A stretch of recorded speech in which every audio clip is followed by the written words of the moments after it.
pessoal, sejam bem-vindos. Estamos aqui no Instituto de Fisioterapia Intensiva e vamos iniciar aqui o workshop do catéter nasal de alto fluxo. Estou aqui com o professor Rogério, com o professor Gustavo, e vai ser uma aula completa que é teórico e prática.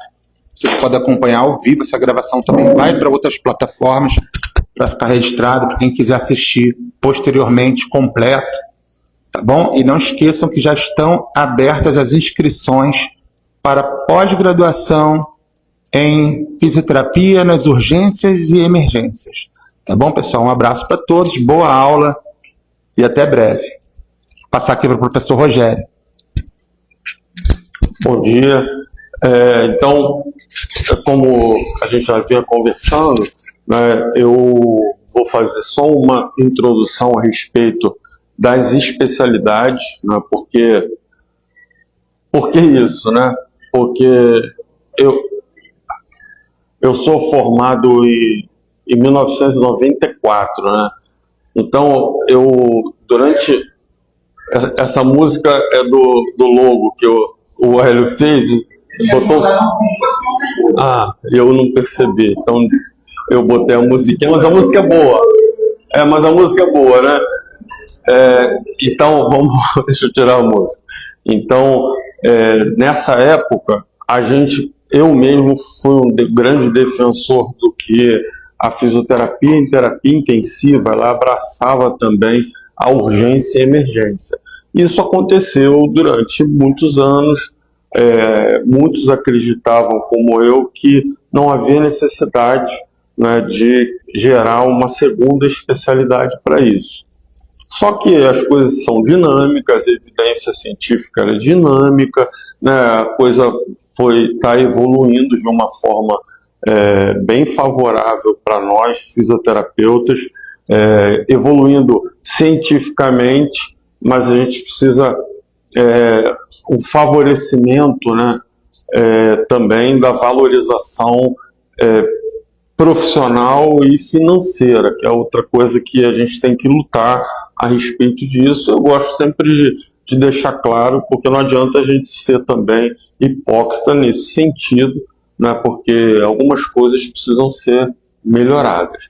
Mas nós estamos caminhando bem e eu ouso dizer assim, né, eu tenho uma experiência latino-americana e nesse processo, né, a fisioterapia no Brasil ela está caminhando a passos largos, muito diferente, né, de outros locais. Então hoje, se a gente comparar na América Latina, nós somos considerados, né, grandes...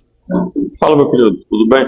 Somos considerados grandes profissionais, a gente tem uma performance bem diferente, e os colegas fora, né, nos abraçam e muitos querem seguir o modelo brasileiro. Então a gente está indo bem, muito bem. Então eu queria falar um pouco dessas competências e diretrizes, né, do fisioterapeuta, tanto intensivista como emergencista, e primeiro a gente tem que entender que há uma diferença de paciente. Então, quando nós pensamos no paciente de urgência e emergência, nós estamos pensando naquele paciente que ele tem um problema agudo e ele precisa de atendimento rápido ou imediato. Então a gente entende, né, que o paciente de urgência ele é crítico, né, mas nem todo paciente crítico o paciente crítico ele sempre tem como porta de entrada uma emergência em algum momento.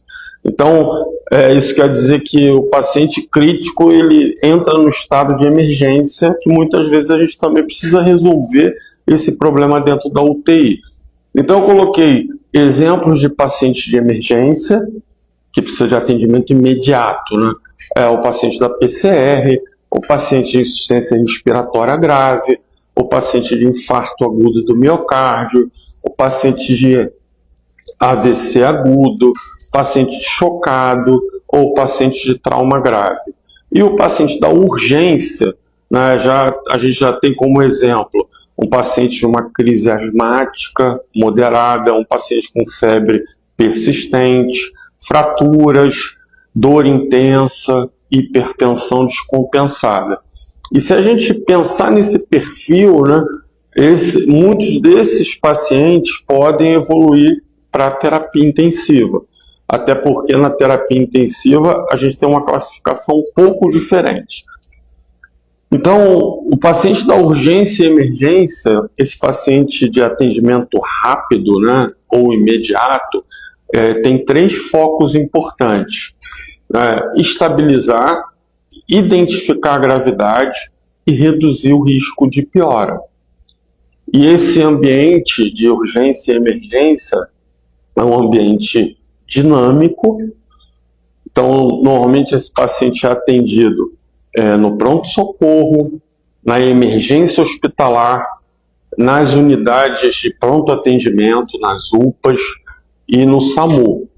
E esses pacientes, né, eles têm alta variabilidade clínica. Isso quer dizer, temos desde pacientes simples a pacientes extremamente críticos, pacientes extremamente graves.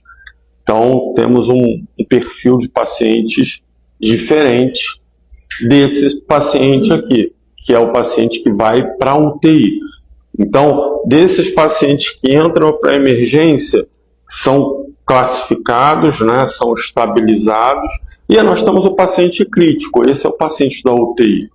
É o paciente que apresenta um comprometimento grave de um ou mais sintomas fisiológicos. Então, é um paciente que tem risco elevado de morte, né, ele necessita urgente de monitorização continuada e suporte avançado de vida. Então, os recursos voltados para o paciente crítico são ventilação mecânica, monitorização hemodinâmica, suporte vasoativo, né, um acompanhamento contínuo e uma assistência multiprofissional intensiva.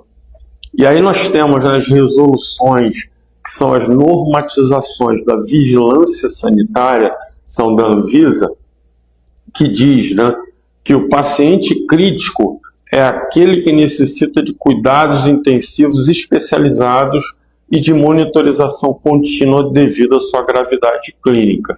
Então a gente pode exemplificar isso e até posso fazer uma subdivisão, que esses pacientes são divididos em pacientes graves e pacientes potencialmente graves.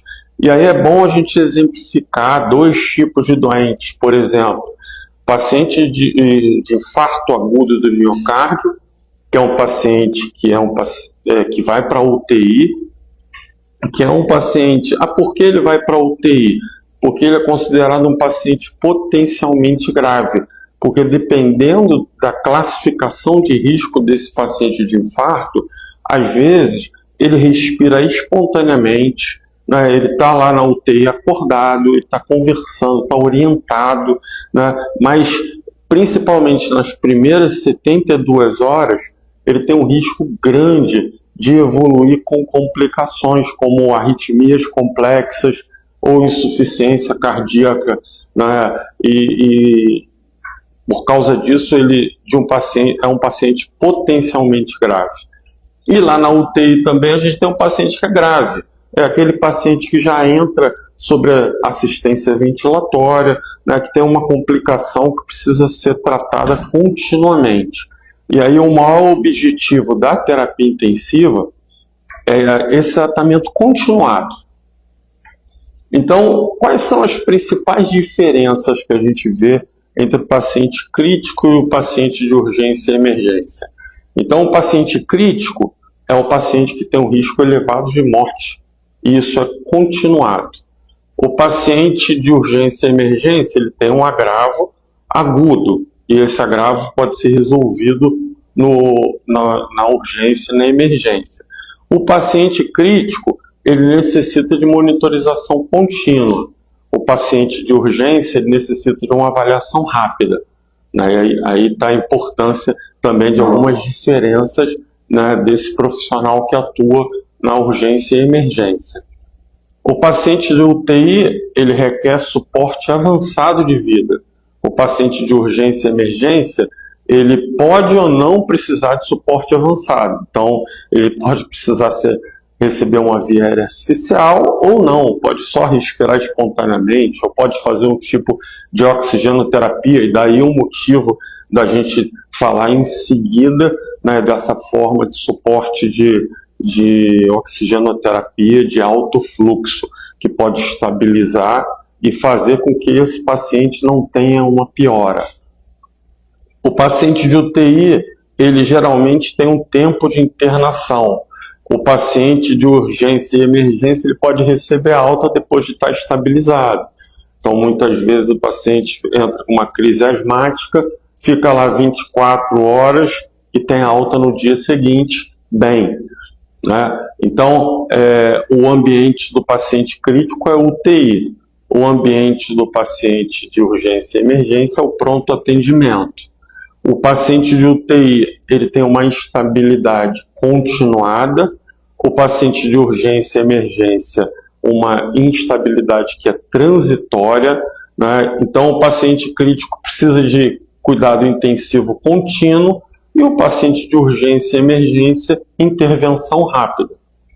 Bem, pensando nisso, né, a gente sabe que a fisioterapia ela já é bem descrita, né, desde 1969, né, a gente tem a normatização da fisioterapia, que principalmente cuida das disfunções e pensa no movimento como a forma mais importante de tratamento.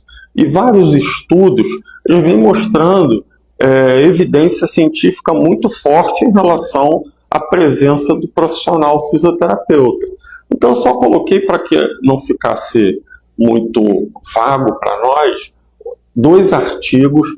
Esse artigo aqui, publicado numa das revistas mais famosas, que é a The Lancet, é um artigo clássico que demonstrou que a mobilização precoce realizada por fisioterapeuta no paciente crítico em ventilação mecânica melhora funcionalidade, reduz tempo de delírio e aumenta a independência funcional pós-alta hospitalar. E esse artigo aqui, né, esse artigo a gente tem ele aberto, tem aberto na internet também, foi um dos artigos que fortaleceu a presença obrigatória na UTI do fisioterapeuta. Então, nele se baseou a presença do fisioterapeuta 24 horas, 18 a 24 horas dentro da UTI. E quando a gente fala da urgência e emergência, precisa também de um profissional que tenha determinadas características. E aqui é um outro artigo clássico, né?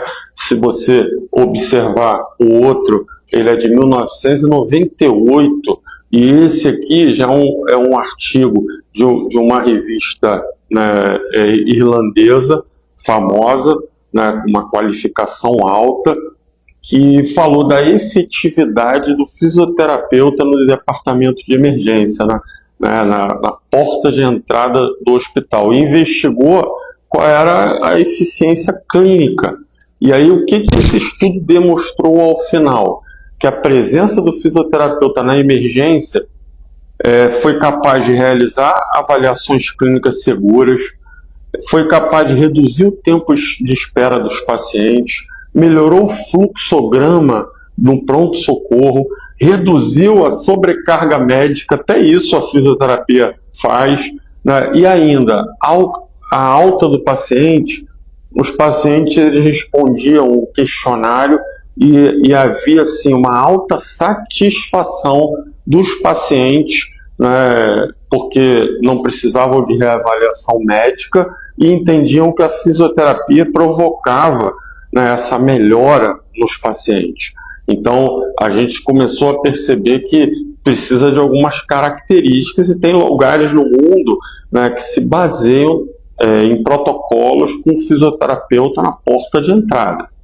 E a gente deve seguir esse modelo, né, porque um grande problema é que nós não temos leitos de UTI para todos os pacientes. Então, às vezes, muitos pacientes que entram pela emergência, eles vão ficar internados na emergência como se fosse um paciente crítico.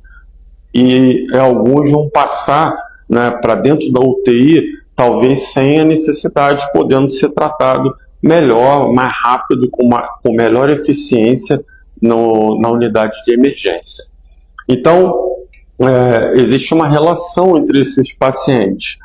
Então, a maioria dos pacientes chegam inicialmente na emergência, são estabilizados, aí alguns têm alta e outros evoluem como paciente crítico. Esses pacientes críticos têm que ir para a UTI, né? Então, a gente entende, né, conclui que a emergência realiza o atendimento inicial, a terapia intensiva ela realiza o acompanhamento contínuo desse paciente crítico. Então, qual é o papel da fisioterapia nesses dois cenários? Primeiro, uma especialidade ela complementa a outra. O fisioterapeuta ele atua no suporte ventilatório, no manejo da oxigenoterapia, né, em estratégias especiais em cima da ventilação mecânica, na monitorização respiratória, na prevenção de complicações e na estabilização clínica. Devido a isso, o nosso Conselho Federal, né, de Fisioterapia e Terapia Ocupacional, ele reconheceu oficialmente a atuação fisioterapêutica nesses dois cenários clínicos, né? Então a gente tem a resolução do COFIT 402, de 2011, que reconhece a especialidade de fisioterapia em terapia intensiva, em terapia, ou se você quiser, fisioterapia em terapia em terapia intensiva, e a resolução 509 de 2019, que reconhece, né, a fisioterapia em urgência e emergência. Então são duas especialidades bem diferentes. Então a gente conclui assim, né, que o fisioterapeuta intensivista e o fisioterapeuta emergencista, né, eles são dois profissionais que se complementam dentro dessa linha, né, de cuidado hospitalar, e que ambos precisam de sólido conhecimento técnico-científico, de raciocínio clínico rápido, de domínio sobre a ventilação mecânica, de atuação multiprofissional, de capacidade de tomada de decisões e dessa atualização científica contínua. Então, a gente entende, né, que no nosso ponto de vista e o que a gente pode contribuir para isso, né, fazer o que a gente já comentou aqui com vocês. Nós temos capacitações gratuitas aqui no Instituto, que a gente está iniciando hoje, e convidamos que vocês participem conosco para isso, tanto aqui, sempre hands-on, né, aqui dentro do nosso laboratório, para que a gente possa entender alguns pontos que a gente considera fundamental para a nossa atuação e dessa forma preservar a vida do paciente, reduzir complicações, né, e promover recuperação funcional do paciente crítico. Entenda, né, que eu, por exemplo, já fui paciente de UTI, 1 ano na UTI, deixei de andar, né, perdi trofismo muscular, força muscular, a nossa cabeça, né, ela dá um nó, então muita ansiedade, depressão, e a fisioterapia ela é capaz de mover tudo isso, de melhorar a nossa qualidade de vida, né, e promover que a gente volte à nossa vida normal, né? Então, como tenho essa experiência, eu valorizo ainda mais essa profissão que eu particularmente acho linda. Então, o fisioterapeuta que domina o raciocínio clínico, ele não se aplica apenas no suporte ventilatório, porque às vezes as pessoas ficam muito focadas no suporte ventilatório, mas esse profissional ele muda desfecho, ele preserva vidas e transforma essa recuperação em possibilidade.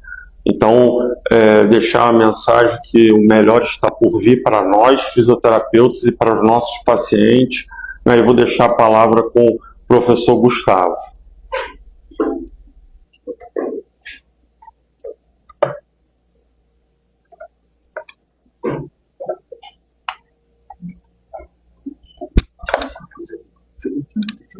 Ficou. Meu.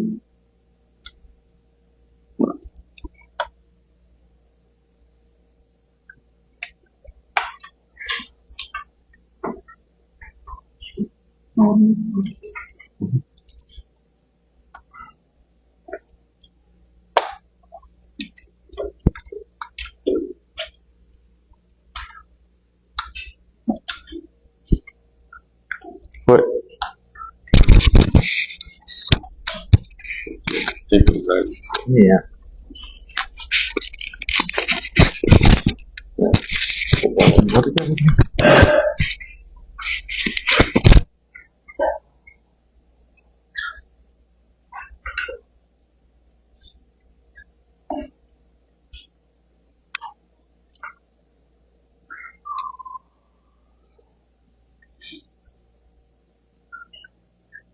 Pessoal, bom dia. Oi. Primeiramente, agradecer tanto ao professor Rogério quanto ao Hélio. Os dois são amigos de longa data, como o Rogério falou aqui, não sei se estava todo mundo presente. Eu fui da turma 13, né? Aqui mesmo, nessa sala, na época. Era aqui, nessa sala. Né? Depois a gente se mudou, depois voltou para cá. E segui minha carreira profissional graças ao Instituto, ao professor Rogério, à professora Karina.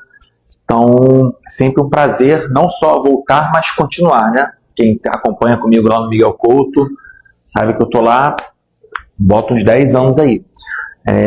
Então vamos lá, pessoal. Primeiramente, aqui todo mundo, alguém daqui é NeoIPad, todo mundo adulto? NeoIPad? Tá. Então vamos lá, o que eu sempre friso nesse início? O cateter de alto fluxo, ele foi meio que introduzido no adulto na época da pandemia. Então, na época do Covid, ele foi meio que popularizado, vamos dizer assim, né? A gente tinha já essa ferramenta bem consolidada na pediatria. Tá? A NEL não é tanto a terapia ouro, vamos dizer assim, não é a terapia principal, né? O pessoal usa mais pressão positiva, né, VNI, mas na pediatria, principalmente em épocas, eu brinco que todo ano a pediatria tem a sua epidemia ali da bronquiolite, né? O adulto vivenciou isso de uma forma não só trágica como intensa na época do Covid, mas todo ano a pediatria passa por isso ali naquele período, agora mais ou menos, né? Maio até agosto, mais ou menos. Então são 4 meses, né, que a pediatria vive esse pequeno caos, né? E por isso o nosso cateter de alto fluxo ele já estava introduzido, e mais que introduzido, ele já estava consolidado no ambiente pediátrico. O adulto, naquela loucura da pandemia, né, ninguém sabia o que fazia, resolveu-se, né, como uma ferramenta de tentativa, essa questão do alto fluxo. E aí deu certo. Né? O Covid ele foi uma patologia que tinha bons resultados no alto fluxo. E meio que isso, bom, então não é que existe isso, né? E isso se popularizou e hoje em dia está muito mais consolidado no ambiente adulto. O que é importante a gente frisar aqui? Eu sempre, se eu pudesse abrir a aula com essa frase, era essa que eu abriria, que é: o cateter de alto fluxo, ele não é um comparativo à VNI. O cateter de alto fluxo, ele não é uma terapia que visa pressão positiva. Ou seja, aquele paciente no ambiente adulto, tá, que chegou com edema agudo da emergência, um DPOC descompensado, e que você acha que pode se valer de uma pressão positiva, ele continua sendo um paciente de pressão positiva. Tá? Não, o comparativo, à vontade, o comparativo do alto fluxo é com a oxigenoterapia convencional. Então, quando eu falar em alto fluxo, não pensem que é uma alternativa à VNI, tá? Não é uma alternativa à VNI. O alto fluxo ele é uma alternativa à oxigenoterapia convencional. Quais as oxigenoterapeias convencionais? Um cateter nasal de baixo fluxo, uma máscara de Hudson, uma máscara reservatória. Se o paciente for TQT, aquela máscara tenda. Uma máscara Venturi, que você consegue regular ali a FO2. Então, o alto fluxo, ele visa uma alternativa à sua oxigenoterapia convencional. Perfeito? Aí você fala assim, tipo, bom, Gustavo, beleza. A gente já tem a oxigenoterapia convencional. Por que eu vou pegar um circuito dessa grandeza de valores, inclusive, né? Se eu já tenho o meu catetezinho lá, que eu boto um copo umidificador, puxo um chicote igual a esse, e boto um seca-meleca, né? Que a gente brinca, bota um seca-meleca, bom, o paciente já está com oxigênio. Por que eu vou trocar essa oxigenoterapia convencional pelo alto fluxo? A resposta é muito simples. O alto fluxo, eu vou falar uma frase grande, mas depois eu vou destrinchar ela uma por uma, tá?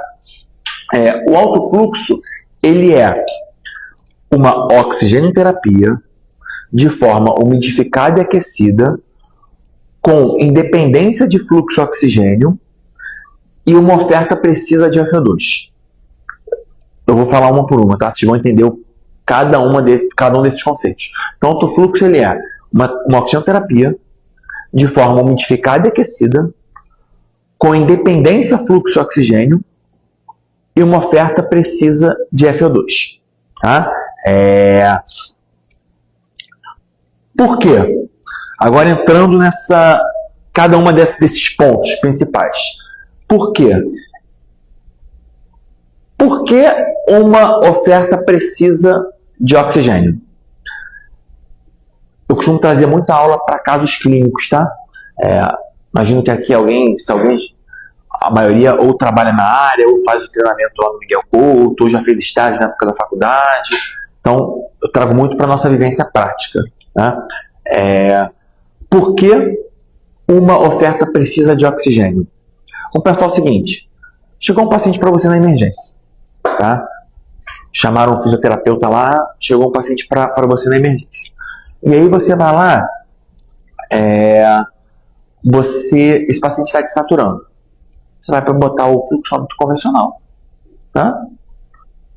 Não importa se está sendo catéter na máscara, não pode botar ele no oxigênio. Tá? Vai abrir quanto? O suficiente ali para ele saturar em torno de 95, 96. Certo? O quanto você está dando em FO2 para esse paciente? Você até tem um cálculo, subir um litro no fluxômetro, sobe 4, subiu 2 litros, né? Mas você perde totalmente a fidedignidade da sua oferta de oxigênio para esse paciente. Então, se você botar na máscara de Hudson, então, piorou. Né? A névoa está indo para o ar. Né? Então, se for um paciente, por exemplo, DPOC, né, você perde totalmente a fidedignidade de quanto de oferta de oxigênio aquele paciente está recebendo. No meu FO2, não. No meu alto fluxo, não. No meu alto fluxo, se eu quiser botar 53%, eu vou lá e vou botar 53% de FO2 para esse paciente. Se eu fizer um cálculo lá, de acordo com a idade, achar a PO2 ideal, e aí depois calcular a FO2 ideal e achar que é 53%, eu vou botar 53% de FO2 para esse paciente. Eu tenho uma oferta precisa. Eu não vou causar nem hiperóxia e nem vou deixar que ele fique hipoxêmico. Porque foi baseado numa conta. Eu peguei a PO2 ideal, achei a FO2 ideal. Se por acaso nessa conta a FO2 ideal der 37%, como é que tu faz na máquina? Abre o quanto? Pô, sabe-se lá. Né? Aqui tu vai botar lá, 37% da conta. Então eu tenho uma oferta precisa de oxigênio. Tá? Segundo, eu tenho uma independência fluxo-oxigênio. De novo, trazendo para a prática clínica. Chegou um paciente para você na emergência. Um DPOC descompensado. Né? E aí, o paciente, ele está, o que a gente chama, né, de fome de fluxo. O que é um paciente com fome de fluxo? Ele está puxando o máximo que consegue, né, parece estar com fome mesmo, né, para pegar o máximo de ar possível na sua inspiração. Né? Ou seja, ele precisa de um pico inspiratório que é muito alto. Ele precisa de um fluxo, né, elevado para ele conseguir normalizar aquela frequência respiratória. Aí tu entendeu isso. Você vai lá no fluxômetro e vai fazer isso aqui, ó. Para quê? Para dar fluxo para ele. Ele não quer fluxo? Então toma fluxo, né? Você está dando fluxo para ele, perfeito. Mas você está dando o que junto? Oxigênio. Você consegue só dar fluxo ali? Tá. Antigamente, não sei se alguém aqui é da antiga, quando eu comecei a trabalhar, eu falei isso aqui ontem. Quando isso acontecia, a gente pegava, tinha um fluxômetro igual a esse, só que de ar comprimido, né? Amarelo. Então a gente pegava um fluxômetro de ar comprimido, o fluxômetro de oxigênio, né? Disso, né? Botava 2 traqueias, e eles vinham aqui, botavam um Y aqui na máscara Hudson. Porque você abria o ar comprimido para dar fluxo, né?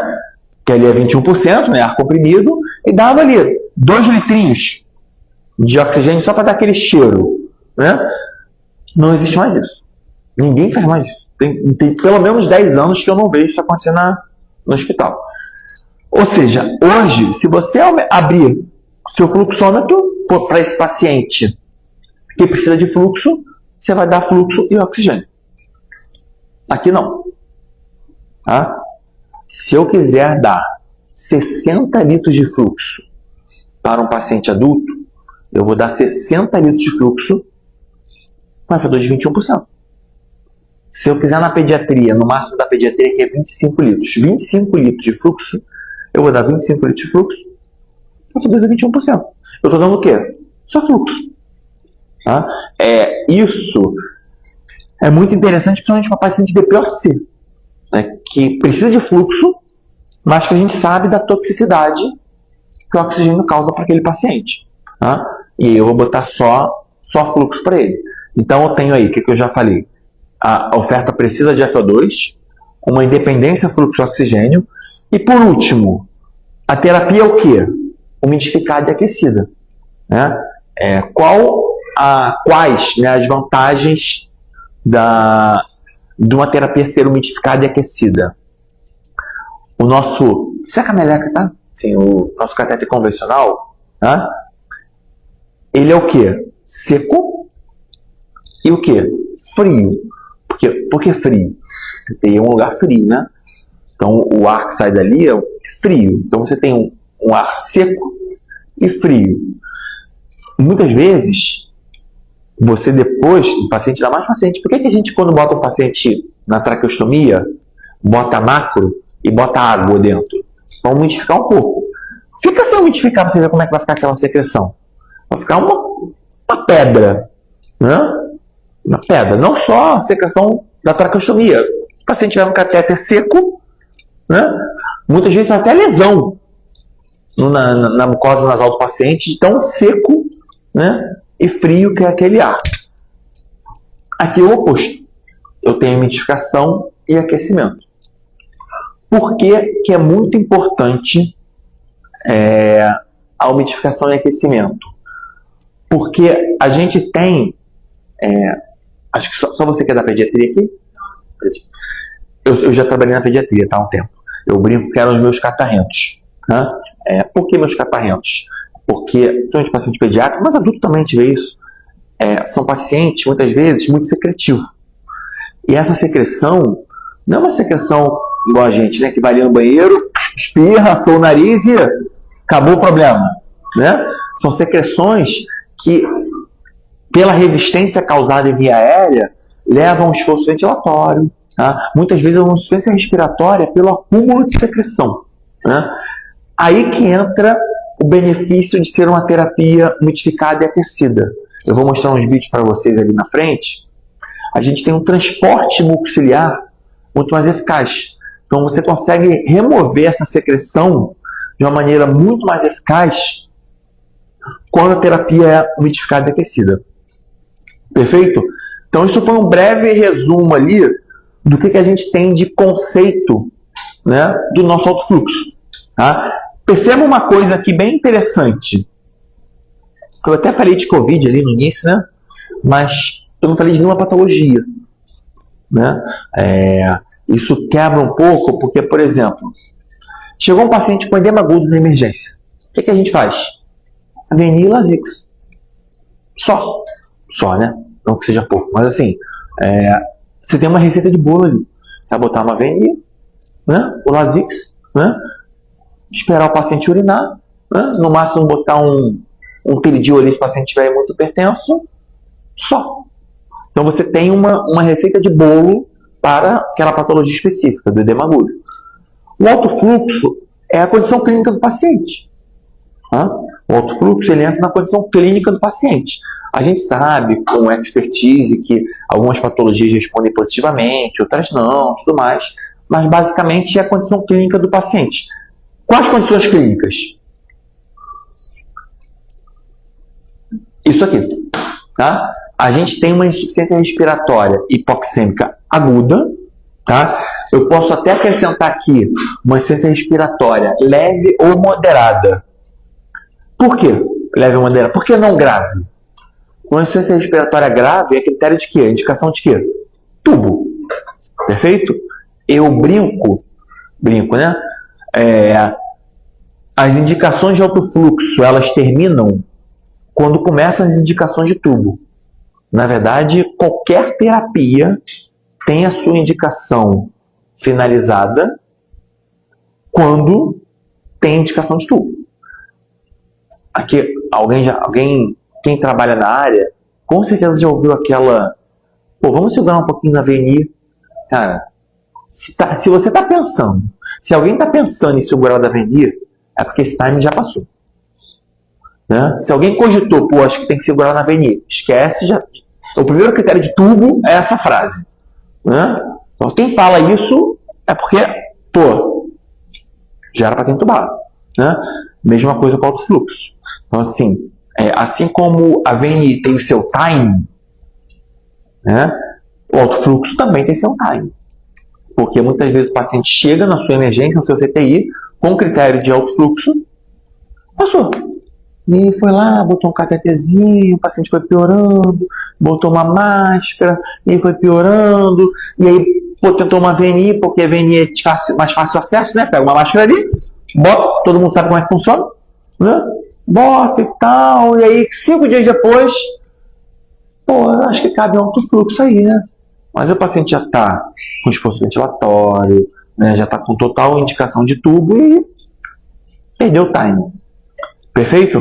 Então aqui é uma insuficiência respiratória leve ou moderada, tá?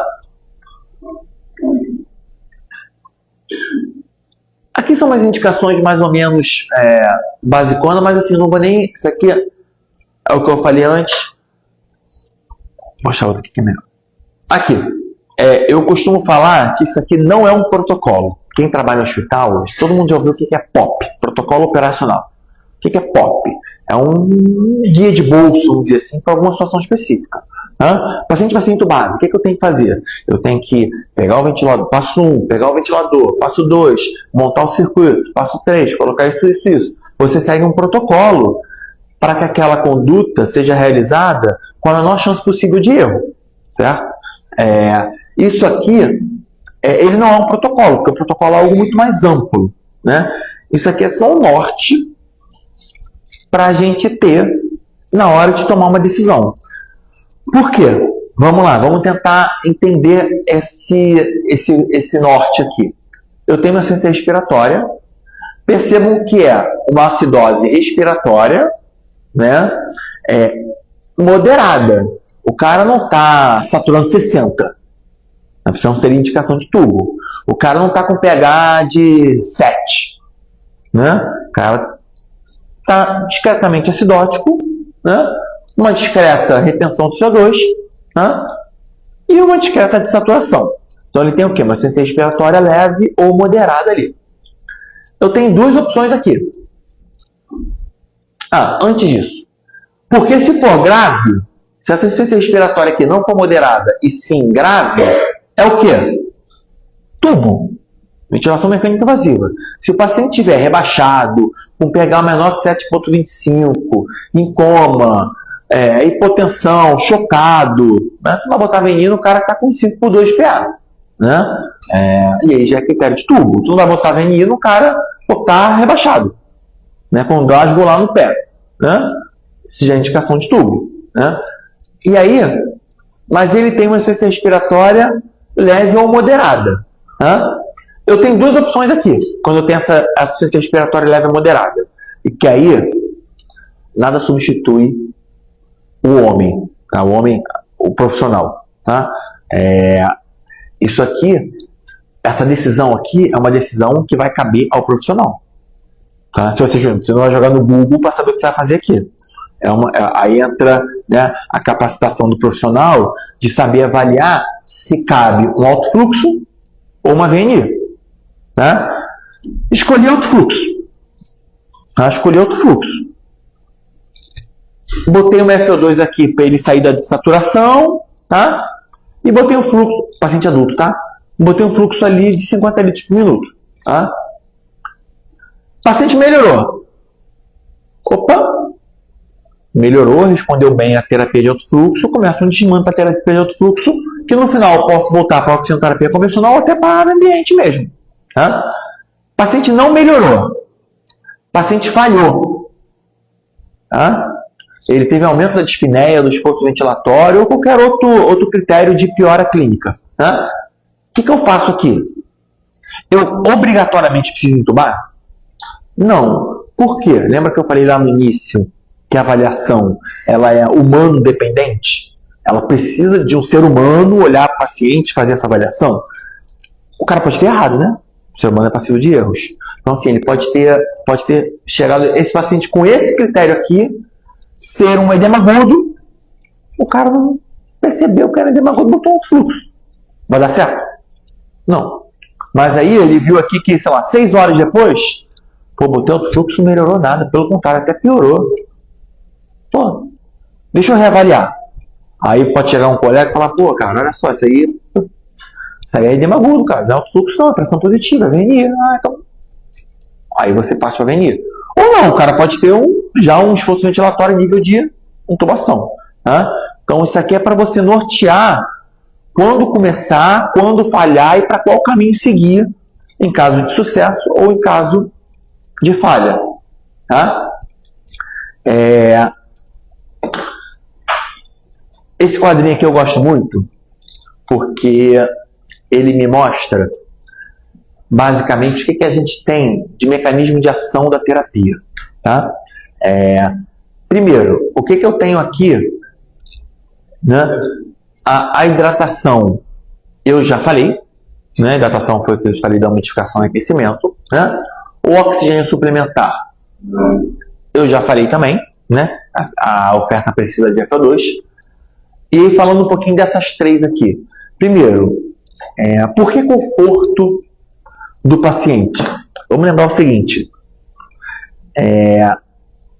Tem muita gente que fala isso para mim, tá, Gustavo? A terapia de alto fluxo ela é aquecida.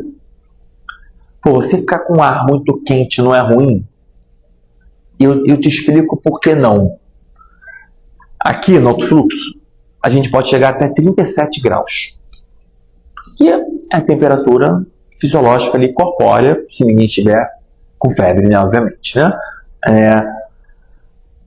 Lembra que eu falei que ela é umidificada? Imagina você 37 graus em duas situações. Né? Primeiro, 37 graus no calçadão de Bangu. Né? Segundo, 37 graus numa... Desculpa aí se alguém é de Bangu. Tá?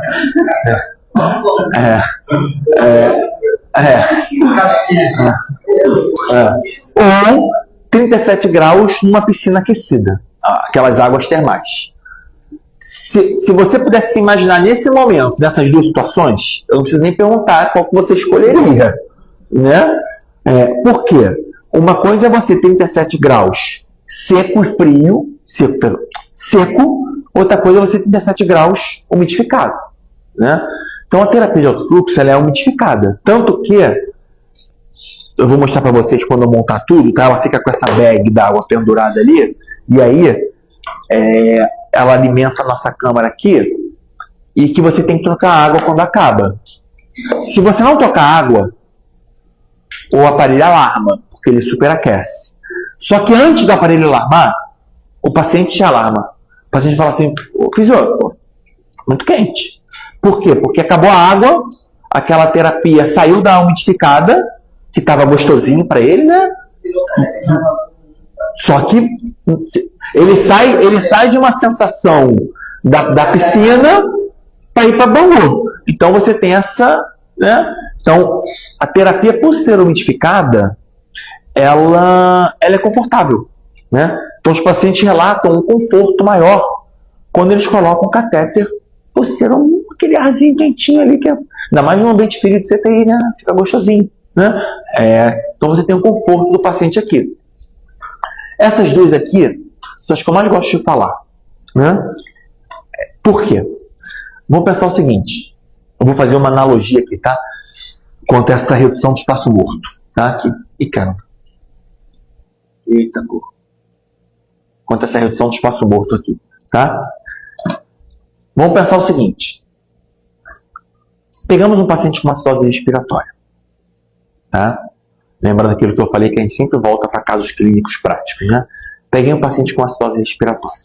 Então o paciente está lá com 7,22 de pH e 60 de PCO2, tá? Uma citose respiratória. O paciente está no ventilador, entubado, tá? Eu quero lavar CO2, tá? O que eu faço com a frequência respiratória? Aumento. Quando eu aumento a frequência respiratória, eu vou lavar mais CO2. A ideia é que o paciente corrija essa citose respiratória. Perfeito? Eu posso afirmar para vocês que eu consigo lavar CO2 no paciente quando entra alto fluxo, mesmo ele diminuindo a frequência respiratória. Vamos pensar o seguinte. Chegou um paciente para você na emergência, ataque pneumo, tá? Frequência respiratória elevada. Você indicou alto fluxo.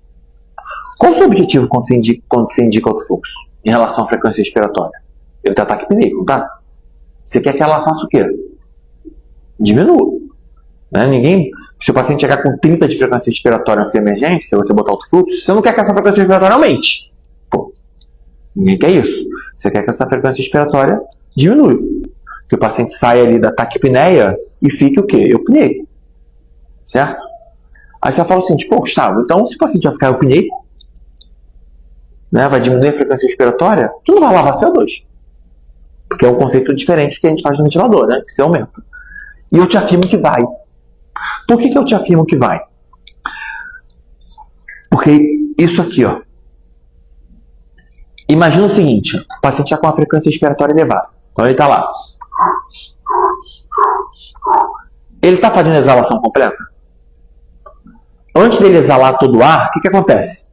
Ele puxa de novo. Então, se a gente tivesse uma linha base aqui, que aqui fosse o final da fase ex, tá? Quando ele estivesse descendo, o que acontece aqui? Ele desce de novo, sobe. Ele não chega aqui até o final da respiração, né? Então, ele exala todo o CO2? Não. O que fica nesse espaço aqui? Também não inspira tudo. Fica aquela respiração com volume corrente pequeno, porque é quase respiração cachorrinho, né? Então, ou seja, ele não ventila base, tá? Ele não ventila base, tá? Fica um volume corrente pequeno e uma frequência respiratória elevada, né? Então, o que eu tenho que fazer? Bem apical também. O que eu tenho que fazer? Normalizar essa frequência respiratória, né? Tem que fazer com que agora a linha chegue até a base aqui, até o final da respiração, certo? Em vez dele fazer um novo ciclo INS aqui e ficar esse volume, esse espaço morto aqui, eu tenho que fazer com que ele exale tudo. Tá? Quando eu boto alto fluxo, ele sai da taquipneia e agora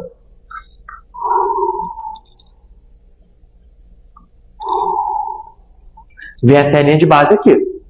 Ou seja, esse espaço morto aqui, o que aconteceu? Saiu. Esse espaço morto ele era recheado de quê? CO2. Agora que ele saiu, o que aconteceu com esse CO2? Foi exalado. Ele está retendo CO2? Não. Por que ele retinha? Nem sei se é retinha, tá, gente? Eu acho que é. Por que ele retinha CO2? Porque ele tinha espaço morto aqui.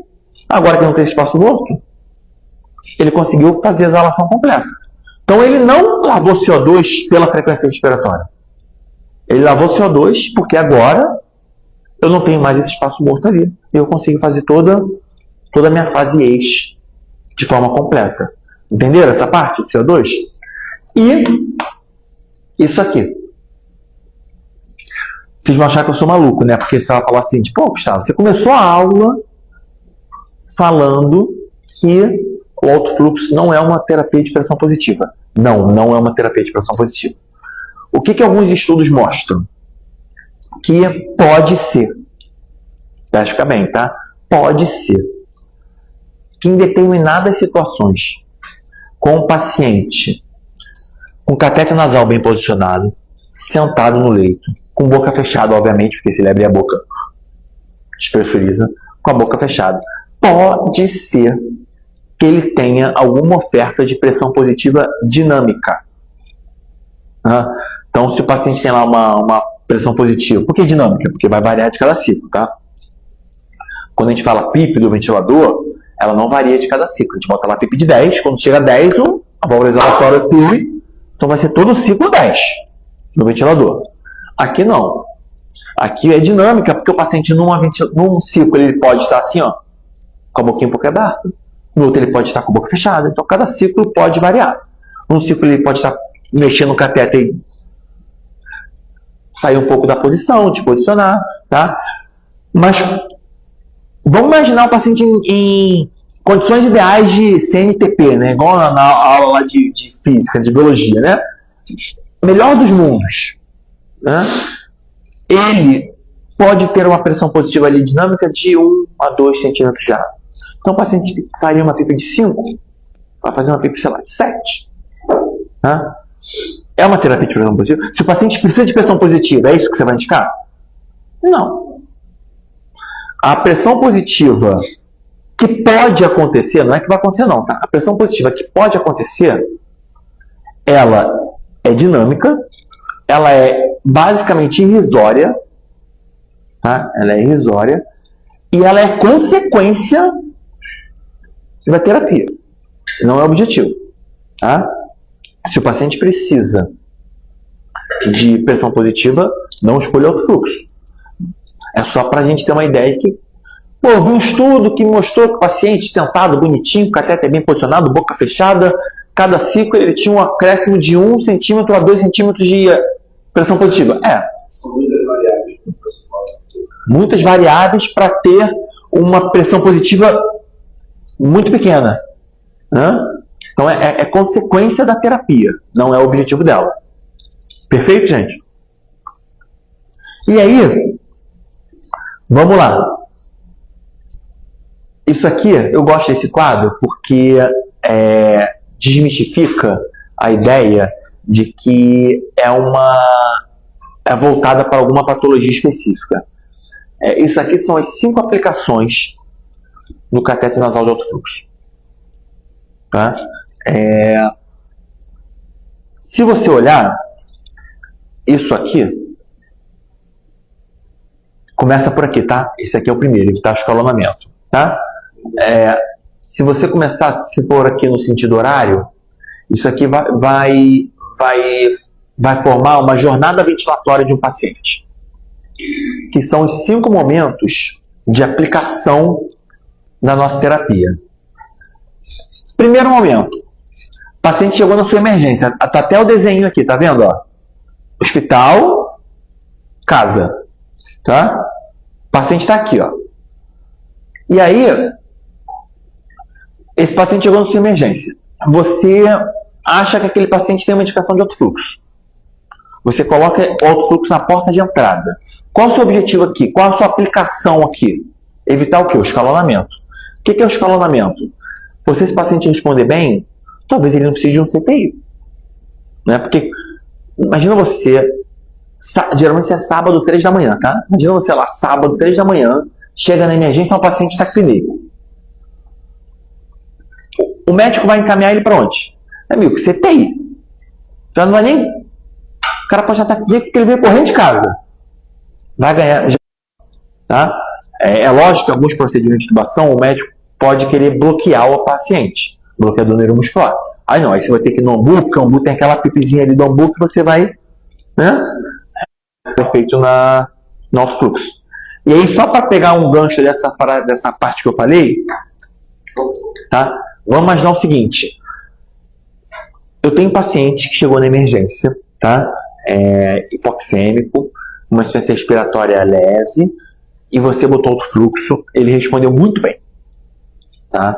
Ele respondeu muito bem, respondeu positivamente, foi pro CTI. Ele no CTI, ele ficou lá 4 dias no CTI. Hipomobilidade no leito e tal, fez uma telectasia em base. Né? Ou então, fez um edema agudo. Tá? Paciente renal crônico e tal, entrou muito soro e tal, fez um edema agudo. Tá? Eu preciso tirar o alto fluxo eternamente para botar uma VNI? Não. O paciente era 1 quando chegou, paciente com alto fluxo, mas CTI é dinâmico. Nesses dias as coisas mudaram, outras coisas aconteceram, certo? Ele virou um paciente de alto fluxo e VNI. Tá? Você não precisa morrer abraçado no alto fluxo, né? E não posso colocar VNI, porque antigamente tinha principalmente no adulto, o pessoal falava o seguinte: VNI mais alto fluxo é igual a tubo. Não, isso não é uma soma, não é 2 mais 2 igual a 4. Não é isso. O paciente pode ter uma indicação, né? O paciente não tem uma oxigenoterapia, ele não dá para VNI? Não bota VNI, não tira da máscara, ele não bota pro catéter? É a mesma coisa. É uma oxigenoterapia. Você vai tirar da máscara e vai tirar do fluxo. É uma oxigenoterapia. Perfeito? Né? Aqui, basicamente, né? Os mecanismos, os resultados fisiológicos, clínicos, os benefícios, tá?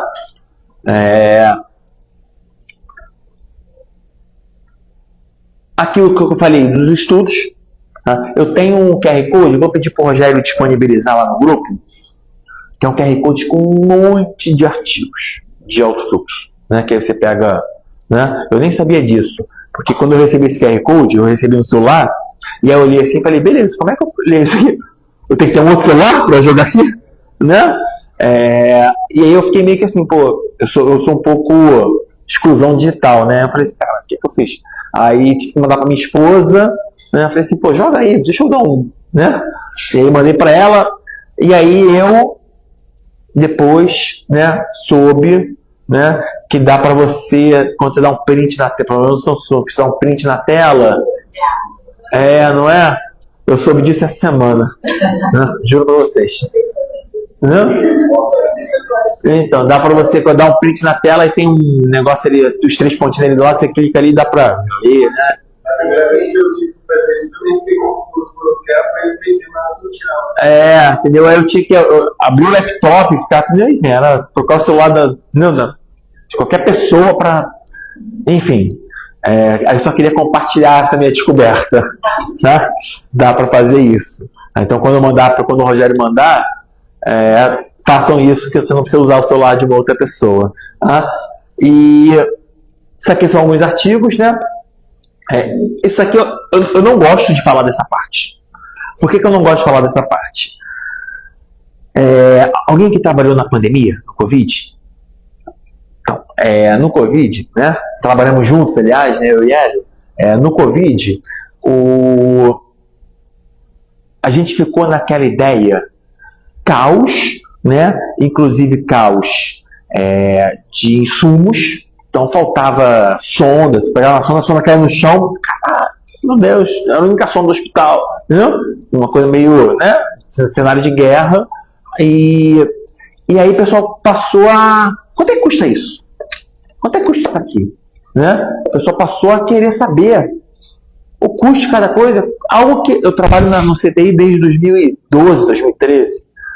Eu nunca me importei com isso, entendeu? Tinha que pegar a máscara de vinil, o paciente precisa de vinil, eu botava a máscara de vinil, beleza, acabou. Não ficava naquela assim, meu Deus, se eu usar isso aqui, eu não vou poder usar no outro. Mas a ponta, né, a assistência, ela foi contaminada por isso, na época do Covid, né? E aí, passou-se a falar o seguinte, hoje eu vou dar treinamento em eu dou treinamento de alto fluxo na empresa que eu trabalho, tá? Eu vou dar treinamento disso, o cara fala assim, quanto é que custa isso aqui? Cara, às vezes tem gente que pergunta antes de perguntar as indicações, assim, o cara tá mais preocupado com o valor financeiro do que, mas com o benefício que vai trazer para o paciente. E aí, hoje em dia, pode falar que é do Rio de Janeiro, mas não vou dar hospital específico. A Rede D'Or, obviamente, é a maior rede do Rio de Janeiro. Tá? Tem um hospital da rede que tem 25 autofluxos, 25 erros. 25. E tem um outro que tem 18. Aí você vai perguntar o seguinte, pô. E o pessoal fala assim, a Rede D'Or é rica. É rica porque é pão duro. Né? Ninguém é rico, não é rico porque o cara... Não. Então, assim, se eles botam alto fluxo assim, direto, à torta e à direita, como é que eles conseguem economizar nisso? Óbvio, não ache tipo assim, que eles são bonzinhos e vamos botar, porque não importa se vai gastar, não, importa sim, capitalismo. Né? Foi feita uma conta e que estamos considerando que um paciente foi bem indicado à terapia. Não é aquele paciente que o paciente chegou, tiro na cabeça, né, um passo, e você botou alto fluxo e não deu certo, vou me tubar. Aí esse alto fluxo aí se rasgou dinheiro, óbvio. Né? É um paciente com uma indicação correta. Né? Quando a indicação é correta, você economiza não no material, você economiza no giro de leito. Então, o paciente que vai para o catéter convencional, ele passa, sei lá, uma semana internado. Você tem no alto fluxo, ele passa 4, 5 dias. E não sei se vocês sabem, assim, a maioria dos planos dos hospitais é assim. Primeiro dia do cara no CTI, estou chutando o valor, tá? O cara pega R$1.000, vale R$1.000 a diária. Segundo dia, 800. Terceiro dia, 600. Né? Quarto dia, cada dia que o cara fica no CTI, a diária vale menos. Né? Por isso que aquele paciente morador que fica 3 meses em CTI é prejuízo para o hospital, porque o plano já está pagando o básico do básico ali. Né? Então, para o hospital, se o cara tem, sei lá, 10 dias, é melhor que seja 10 pacientes ficando um dia do que um ficando 10. Porque 10 ficando um dia, o plano paga sempre o primeiro dia da diária. Né? Um ficando 10 dias, no 10º dia o cara já está. Né? Então você ganha no giro de leito do hospital. Tá? Então o primeiro ganho é aí. O paciente tem alta mais rápido. Né? Além disso, vamos supor que você bote, por exemplo, a máscara reservatória. Né? E aí esse paciente provavelmente vai passar uma sonda. Porque se o paciente tirar para comer, ele vai te saturar. Né? Então o cara vai ganhar uma sonda. Eu não vou nem falar do risco de infecção dessa sonda, porque aí já ia botar a conta lá em cima, né? Antibiótico, tudo mais, né? Acesso. Mas o cara ganhou uma sonda. 2, 3 dias daquela dieta é o preço de um kit. Né? Então você via que você economizava, né? No final, na ponta do lápis, por mais que esse circuito seja mais caro do que a oxigenoterapia convencional, os benefícios que você ganha na terapia fazem que no final da conta seja econômica para o hospital. Né? E, consequentemente, o que os hospitais começaram a fazer? Botar na conta do paciente. Porque para o plano também é bom. Sim, pô, esse cara tem que alta logo. Paguei menos. Né? E aí hoje é por isso que os hospitais da Rede D'Or, se for botar todos os hospitais da Rede D'Or, né? Pô, eu diria que só do Ervo, deve ter uns 60, 70 aparelhos. Só nos hospitais da Rede D'Or, só desse alto fluxo. Tem outros altos fluxos também, tá? Concorrente, né? Enfim, né? Então você conseguiu ganhar. Não. Tudo descartável. Tudo descartável. Por quê? Boa pergunta. Né? Isso também é uma outra... Hoje em dia, os hospitais nível A, se você for em São Paulo, por exemplo, o Einstein, não existe CME é onde você reprocessa seus materiais, né? De material ventilatório. Tudo ali é descartável. Por quê? Porque se você precisar de CME para material ventilatório, você vai ter que pagar o salário de uma pessoa, né? Que vai estar preparada para aquilo, né? Você vai gastar esse reprocessamento, o que é químico, é elétrico, é por calor, né? Então você vai gastar eletricidade, produtos, material humano, né? Enfim, né? Então, hoje em dia, os materiais nos hospitais de nível A, material ventilatório, tudo usou, jogou fora. Usou, jogou fora. Né?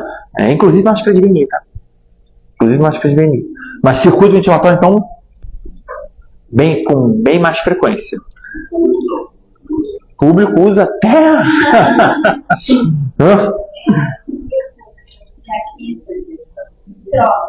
Tem disponível. Tipo, ficar 4 dias, né? Se ficar 10 dias, tem um prazo? Não, na verdade, esse aqui, cada circuito tem sua validade, tá? Esse aqui são 14 dias, tá? Tem um outro circuito de um outro aparelho que são 7, tem outro que são 21, cada um tem o seu prazo de validade específico. Esse aqui são 14 dias, tá? Então, basicamente aqui, antes a gente já está na parte prática, tá? Basicamente aqui, a gente vai ter, quando você vai optar por um CPAP e por um alto fluxo, tá? Aquilo que a gente falou, esse desenho aqui é de um bebezinho, mas também serve para adulto, tá? Não é só para pediatria, não, tá? E aí, vamos lá. Isso aqui, ó, deixa eu achar aqui. Vou disponibilizar isso tudo, tá, gente? Isso aqui, perfeito. Você foi lá na emergência, botou seu alto fluxo, tá? Botou seu alto fluxo, maravilhoso, ele está acontecendo de uma forma ótima. Quais são os seus indicadores de sucesso e também de falha, tá? Existem os indicadores clínicos, que são esses aí na tela, que são quais? Na verdade, são 4, sendo que a saturação, vamos interrogar, porque depende de quanto você vai botar de FO2 paciente. Vamos deixar a saturação à parte ali. Você tem uma melhora do quê? Da frequência cardíaca, da frequência respiratória e do esforço.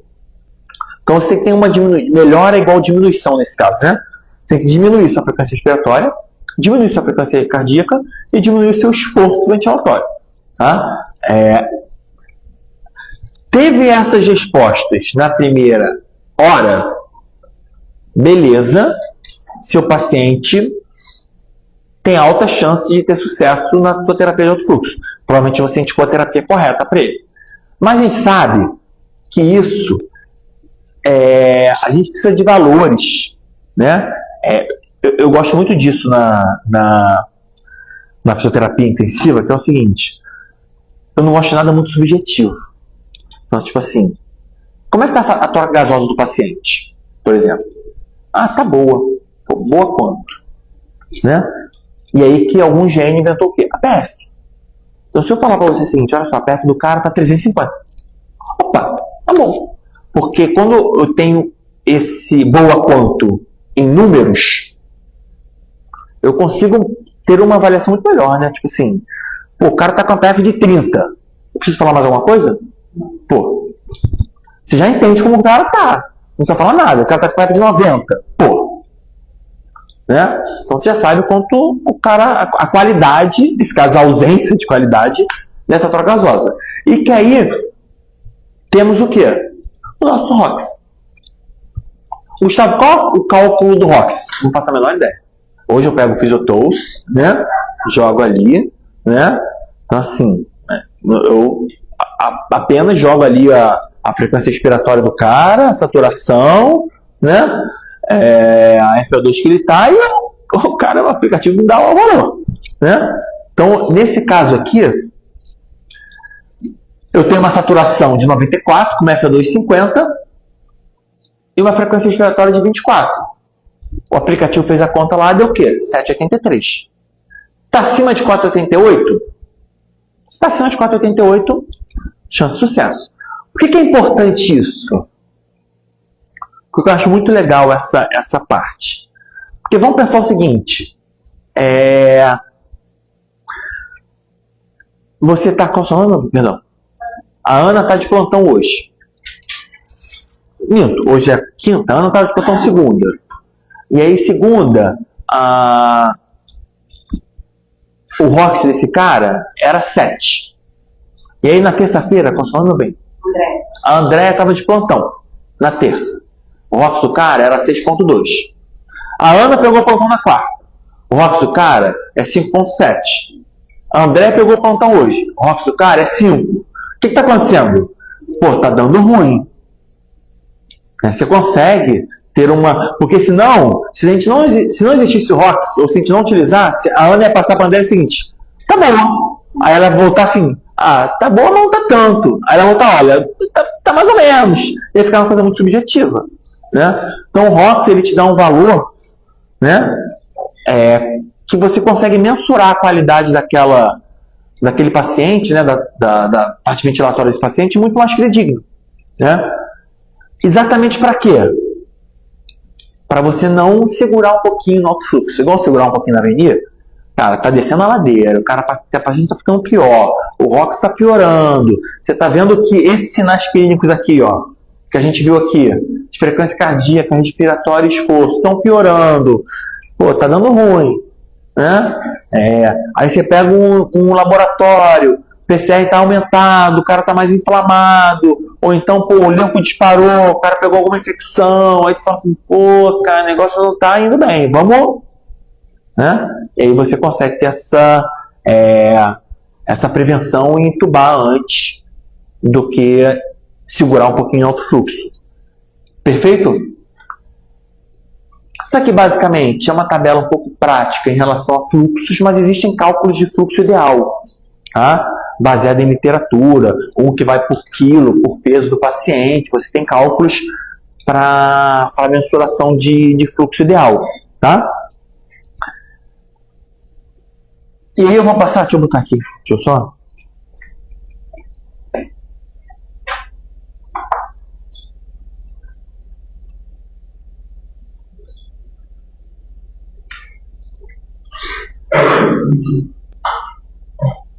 Deixa eu ver se... Ai, merda. Não, deixa eu só voltar aqui nesse outro é melhor aqui, só pra...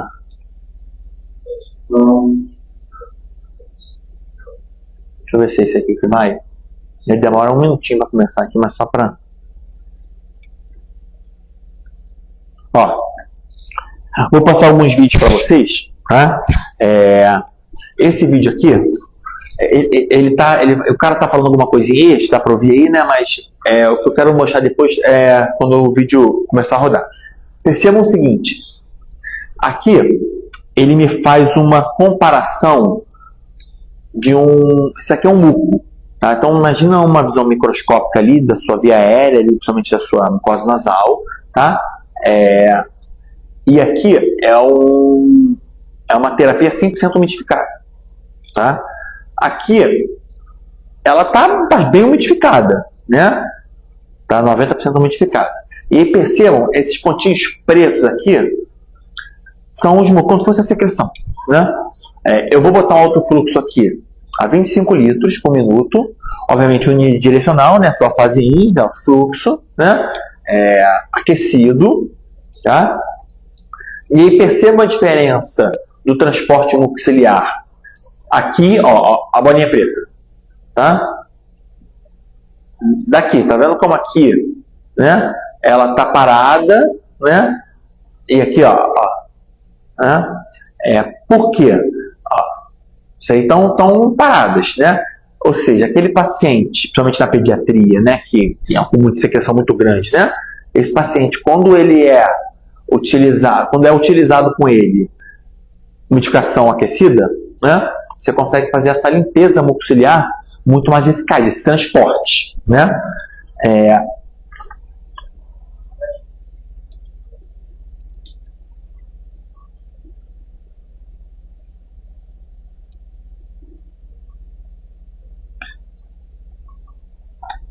Essa aqui eu também... Ó, deixa eu mostrar para vocês ali. Ó, aqui a gente tem um grupo controle, tá? Uma oxigenoterapia convencional, tá? Aqui a gente tem NHF alto fluxo, tá? High flow, né? Então, aqui é um alto fluxo 15 litros, 30 e 45. Isso aqui é a umidificação, tá? E entendo essa parte vermelha como o espaço morto, tá? Então, olha lá.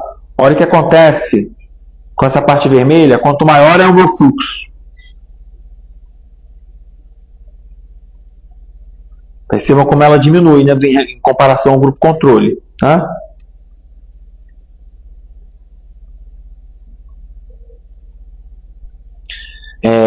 E aí, pessoal, o que a gente vai fazer agora? Né? Deixa eu voltar aqui só para ver se algum...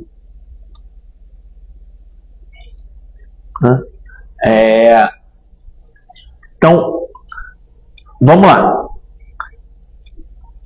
A gente vai, pode ir ouvindo aí, eu vou falar, pode ir lendo aí, eu vou falando aqui. Na verdade, o que é importante a gente vai fazer agora, tá? Eu vou mostrar a parte prática para vocês, como é que monta o aparelho, tá? Antes disso, se alguém quiser ir ao banheiro, na verdade o coffee break não é nem tão coffee break, né? Porque não é uma pausa para o café, né?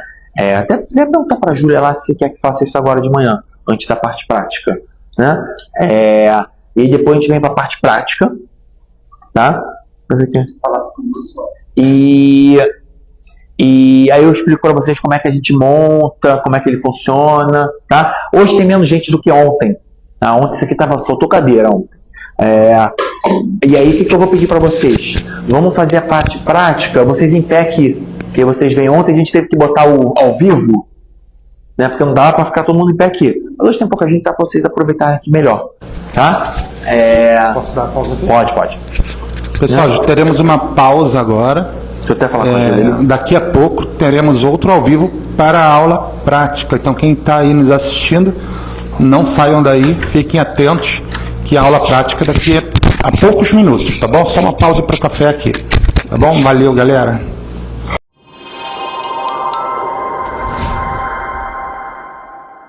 Pessoal, diretamente aqui do Instituto Fisioterapia Intensiva, segunda parte do workshop do catéter nasal de alto fluxo com o professor Gustavo. Tá bom? E não esqueçam que já estão abertas as inscrições para pós-graduação em urgências e emergências. Um abraço a todos. Vamos lá. Primeiramente, essa montagem aqui, não existe, a ordem dos fatores não altera o produto. Tá? Não existe, tem que primeiro fazer isso, segundo fazer aquilo, nada disso. Tá? Vocês podem montar da maneira que vocês acharem ideal, só que, obviamente, que no final tem que estar tudo de forma correta, né? Além disso, esse aparelho, não precisa baixar agora, tá? Mas só para vocês saberem, ele tem um aplicativo, que é esse nome aqui, Ervo 2, que é um aplicativo simulador. Então tem vídeo, tem tudo lá nesse aplicativo, né? Isso facilita muito, é um guia de bolso.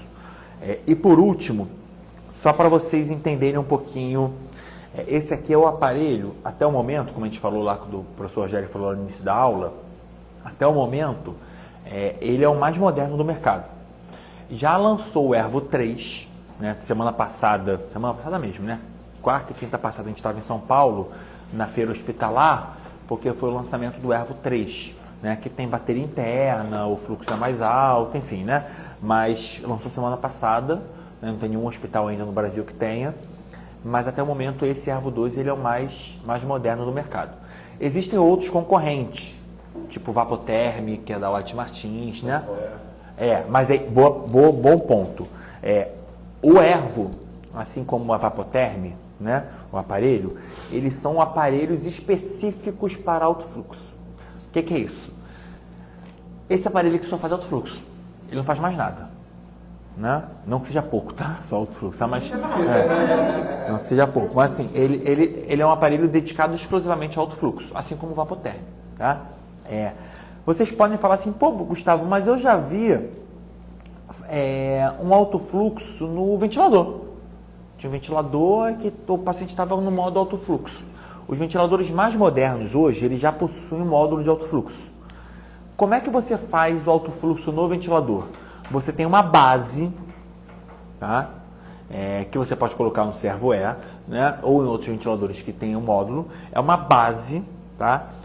Que aí tem a base da Fischer, que é a MR, o nome da base. Tem a base da Trend, da Komen. Tem chinês pra caramba com base, né? Que aquela ali é uma base umidificadora e aquecedora. Ou seja, é uma base que só vai umidificar e aquecer. ela não joga o ar para o paciente, tá? Quem joga é o ventilador, ou um setup, que é um com fluxômetro e blender. Aquela base ali, ela só umidifica e aquece o gás, né? Se você tiver aquela base, você pode usar no ventilador para fazer alto fluxo, para fazer ventilação invasiva, para fazer VNI, para fazer o que você quiser. Porque a função daquela base é só umidificar e aquecer, né? Diferente daqui. Então, só para a gente não confundir o que é uma base que apenas umidifica e aquece o ar, que aí vai jogar a terapia que você quiser no ventilador, confundir com o Ervo, que o Ervo sim é um aparelho de alto fluxo propriamente dito, exclusivamente para isso. Perfeito? Então vamos lá. Primeiro, quando a gente pede, quando ele vem fechadinho, tá? Isso aqui tá um circuito de demonstração, né? Percebam que essa câmera aqui, será que tá falando? Não. Percebam que essa câmera aqui dentro dela, deixa eu até mostrar para o pessoal ali, ó. Tá vendo como tem essa boia azul? Qual a função dessa boia azul? Quando eu furar na água, lembra que a gente tem que umidificar a terapia, né? Não é umidificada, né? E aquecida. Quando a gente fura na água, ela começa a alimentar essa minha câmara e que ela para a alimentação de forma automática. Ou seja, eu não preciso ficar apertando a água e vai transbordar. Não, não vai. Furei, alimentou, chegou na altura correta, ela para a alimentação, tá? A função da equipe é só trocar a água. Sempre, sempre, sempre água. Ah, mas eu posso botar um antibiótico? Não. Pelo amor de Deus, isso aqui é só para umidificar a terapia. Então, água, tá? Percebam que essa montagem, ela é uma montagem de um único... Eu não consigo encaixá-lo de forma errada. Eu só consigo encaixá-lo de uma única maneira, que obviamente é a maneira correta, tá? Eu tenho aqui, ó. Percebam que ele vai fazer um clique, tá? Ó.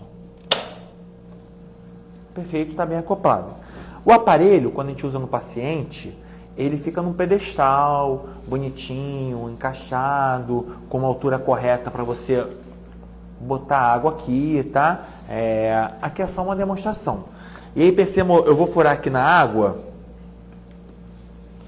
Percebam quando eu furo, não sei se está para vocês verem aí, já vai começar a alimentar aqui, ó. Dá para ver cair a água aí, que eu não estou vendo aqui de costas, tá? Tá tudo desligado, tá? Então por que está alimentando? Lei da gravidade, tá? A água está escorrendo aqui, está alimentando ali, não precisa fazer mais nada, tá? Eu vou deixar aqui, lembrando que quando a gente fosse usar no paciente, ela ficaria numa altura correta aqui, tá? Eu tenho o meu circuito, vou botar em pé aqui assim. Eu tenho meu circuito. Minha terapia não é aquecida? Então tem que ter, esse circuito tem que ter o quê? Um fio de aquecimento, né? Não adianta só aquecer aqui, sair daqui quente, porque até chegar o paciente, CTI 15 graus, não vai adiantar de nada. Então meu circuito ele tem que ser aquecido, tá? Como todo alto fluxo do mercado, todo insumo ele é descartável, tá? Cada um tem seu tempo de durabilidade, né? Sua validade, mas ele é descartável. Eu não consigo encaixar de maneira errada, tá? Eu tenho aqui esses dois pininhos aqui, né? Dois pontinhos, que é como se fossem os meus sensores, tá? Então quando eu encaixar, como se fosse não, são os meus sensores. Eu vou encaixar aqui, ó, vou fazer um clique, ó. Perfeito. Tá bem simples como parece. E aí eu parto para a última fase, que é a escolha da minha cânula. Alguém que já trabalhou em NEL? Né? NEL é o seguinte, NEL, quando a gente quer escolher uma cânula para prolongar o paciente, né? A gente oclui toda a narina do paciente para gerar pressão positiva, né? Aí você bota lá no ventilador e tal, então no CPAP de bolhas, né? Mas você está com o nariz ocluído. Lembra que eu falei que não é terapia de pressão positiva? Ou seja, eu não vou ocluir meu nariz todo. O objetivo não é ocluir o nariz todo. Eu tenho que escolher uma cânula que oclua até em torno de 50% do nariz do paciente. Eu tenho que ter ainda ali uma cânula, uma saída exalatória do paciente. A avaliação é visual. Eu vou olhar para o rosto do paciente, né? Ih, acho que esse nariz aqui é P, esse aqui é M. Né? Spoiler. 80, 90% da população brasileira adulta é cânula M. Tá? Então, na dúvida ali, cânula M. Geralmente a cânula G é para aquele paciente com o nariz maiorzão, né? A cânula P, às vezes é para um idoso muito consumido, ou para um neuropata que tem 20 anos, mas tem corpo de uma criança de 11, tá? Mas geralmente, né, no adulto é cânula M. Eu vou pegar uma aleatória aqui, tá? Que é só para demonstração. Essa é G, tá? Tudo é por cor. Laranja é P, azul é M, verde é G, no adulto, tá? Na PED, depois eu mostro aqui para quem for da pediatria, tá? Ó, vai fazer um clique, ó. Encaixou certo, não fez o clique. Ajusta aí porque não está encaixado. Montei meu aparelho. Lembra que eu falei da oferta de oxigênio? Tá? O que eu preciso? Beleza, eu estou com meu aparelho aqui. Percebam que ele não tem rede de ar comprimido, né? Ele tem uma turbina interna que ele vai jogar o ar. Se eu ligar agora aqui, ele vai funcionar, tá? Ele vai funcionar. Vou até deixar ele ligado, né? Ele vai funcionar aqui. Mas eu preciso de quê? Do oxigênio. Eu preciso ligar o meu aparelho. Na verdade, não vai ser na bala, tá? No hospital vai ter a régua na parede, tá? Eu vou precisar ligar o meu aparelho numa rede de oxigênio, tá? E aí, eu tenho aqui, tá? O meu fluxômetro, tá? Acho que cheguei. Eu tenho meu fluxômetro aqui. Apareceu na imagem. Ah, tá. Eu tenho meu fluxômetro aqui, tá? Com a minha biqueira, que eu vou basicamente apenas... Só mudar aqui. Eu vou basicamente apenas, né, colocar no meu fluxômetro. Tá? Tá aberto? Tá. Vou colocar no meu fluxômetro e na minha lateral do meu aparelho. Tá? Gustavo, meu paciente não precisa de oxigênio. Eu só preciso de fluxo, né? Segue funcionando. Tá? Eu só vou fazer essa conexão se meu paciente precisar de oxigênio. Perfeito? Tá? E aí, coloquei aqui no meu aparelho. Tá? Vamos lá. Não sei se vocês estão conseguindo ver, mas podem grudar aqui. Tá? Eu tenho aqui 3 parâmetros na minha tela: temperatura, fluxo e FO2. A FO2 é o único parâmetro que eu ajusto fora do meu aparelho, tá? Por quê? Né? Só para cair um pouco de água. Percebam o seguinte: quando eu abro o meu fluxômetro, olha a FO2 aqui, tá? A FO2 é a que está em verde. Quando eu abro o meu fluxômetro, olha o que acontece com a FO2. Tá? Por quê? Ele tem um sensor aqui dentro que ele faz essa mensuração, essa mistura do quanto ele está pegando do ar ambiente através da turbina interna com quanto eu estou ofertando de FO2 aqui. Tá? Se eu aumentar mais um pouco, olha lá, olha a minha FO2 lá. Se o paciente não precisar de FO2, se eu desligar meu fluxômetro, a FO2 vai cair para 21. Certo? Aí eu posso vir aqui, ó. O paciente precisa de FO2, precisa só de fluxo. Tá aqui. Tá? Temperatura, né, que ele vai chegar até 37 graus. E fluxo. Quanto ao fluxo, esse aparelho ele tem o mesmo circuito que a gente usa tanto para adulto como para pediatria. Tá? Obviamente só muda o tamanho da cânula porque perfil de paciente é diferente, né?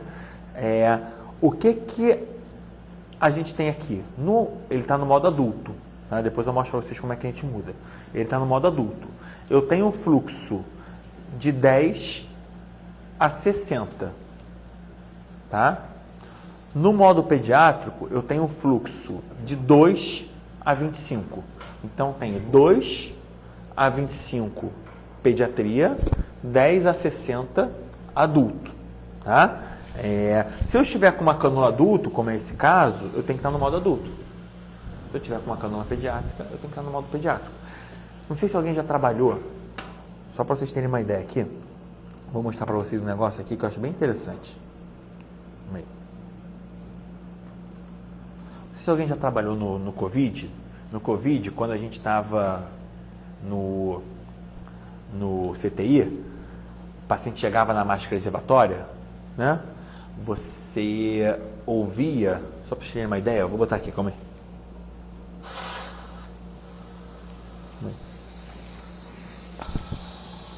Esse barulho aqui é 15 litros por minuto no fluxômetro. É esse barulho aqui, tá? 15.